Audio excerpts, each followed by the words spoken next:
I know nothing about you, but if I had to make a bet, I would bet that you're going to fail the next time you try to quit smoking or vaping.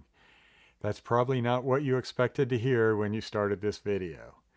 There are a lot of reasons why you've been trying to quit smoking or vaping for 10 or 20, maybe even 30 years, and you keep failing. And it's not what you think. It's not willpower, it's not weakness, or the type of plan you choose. In this video, I'm going to talk about why that happens. I'm going to show you some data on how long people actually quit for also. I'm John from Always Be Quitting, and I've been helping people quit smoking and vaping for 25 years. I work with people in my community who've been trying to quit for decades. Some of them have been trying to quit smoking and vaping longer than I've been coaching. That's incredibly frustrating for them. There's something happening with cold turkey and other quitting attempts that most people don't understand. It's a pattern that explains why you and a lot of others keep going back. Let me walk you through what happens when people try to quit. What we're going to look at is the data for cold turkey quitting attempts. We can assume in these people that it's unlikely that they're getting behavioral counseling or support, and most of them are not using any quitting aids. For my purposes right now, we don't need to consider those other factors.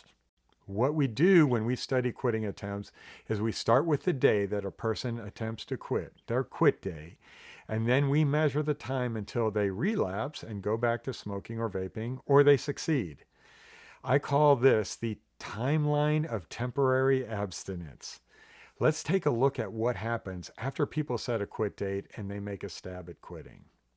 Day 1, 40 to 50% of quit attempts don't even make it 24 hours. The person is out in less than a day. Now, let's take a look at week 1. At the end of week 1, 75% of quit attempts have failed. As a general rule, most failures fail early. Most behavior changes fail early. It doesn't matter which one the person's trying to make. And if it's an addictive behavior, people very often fail very early in the process. By month 1, only 5 to 7% of people who quit cold turkey are still abstinent. I see this all the time with people in my community and my one-on-one coaching clients. They come to me and tell me about their past quitting attempts. I made it 3 weeks. I made it a month. Usually their success can be counted on one hand. By 3 months, that number drops even further. Only 3 to 5% are still abstinent at 12 weeks. Think about your own experience. If you made it to 3 months, that puts you in a tiny percentage of people. At 6 months out, we're down to 3 to 4%. I think you know where this is going by now. At 1 year, 12 months out, less than 3% of people who tried to quit cold turkey a year ago are still abstinent. Not even 3%. That's really depressing. If you've tried multiple times and gone back, you're not weak. You're part of the norm. You're part of the 97% club. So let's ask, why does this happen? I think it happens because people achieve temporary abstinence, but they never transform. That's the difference between stopping for a few weeks and quitting for life. Understanding this difference is what separates my Always Be Quitting community members from people who are still stuck in the cycle. They know that transformation requires support and accountability and time. And that's what I provide in the community. Support calls, check-ins, a 24/7 connection to other members, and the system that moves you from temporary abstinence to real transformation. If you're curious, the link is in the description. Let's stop talking about the millions of other people right now. Let's talk about your quitting story. How many times have you tried to quit?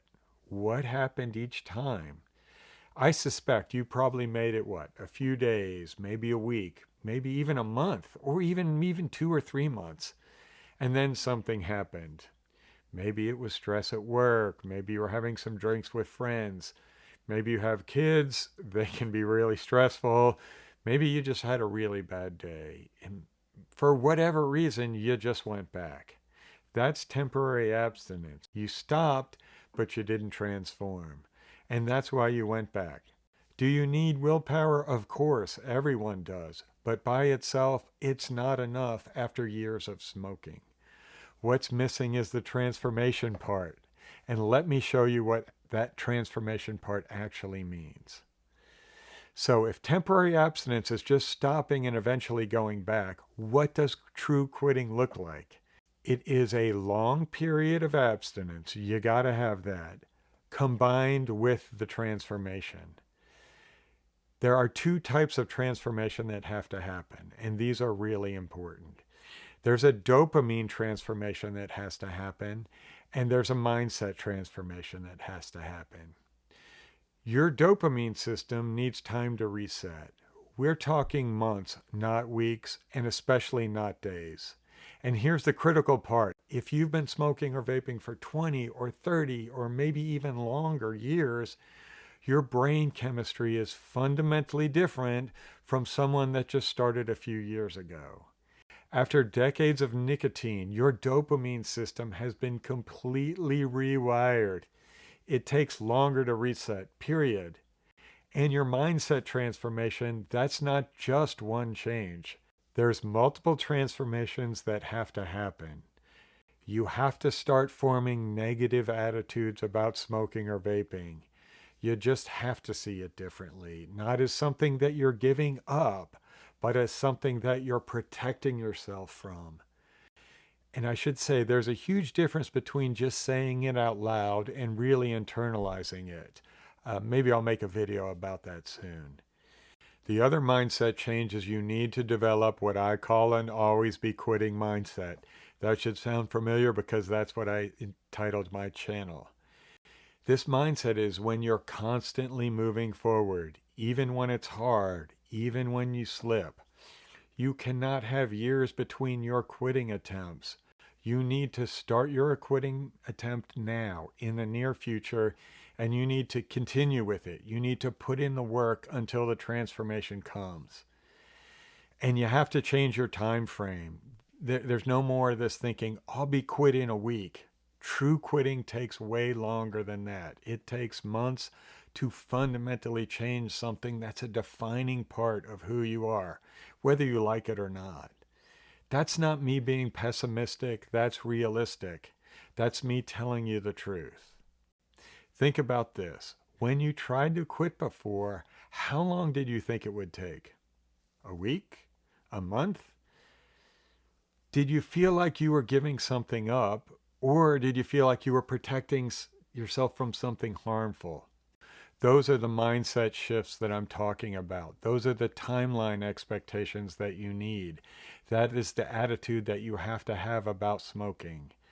That's what has to change. The people in my community who actually quit for good, we work through all these shifts together, building those negative associations, develop an always be quitting mindset mentality, accepting a real timeline, and understanding why their brain needs more time after decades of smoking or vaping. Not to mention building a plan that sets them up for success. They're not white-knuckling alone in a dark room trying to figure this out for the 10th time. Remember what I said at the beginning of this video?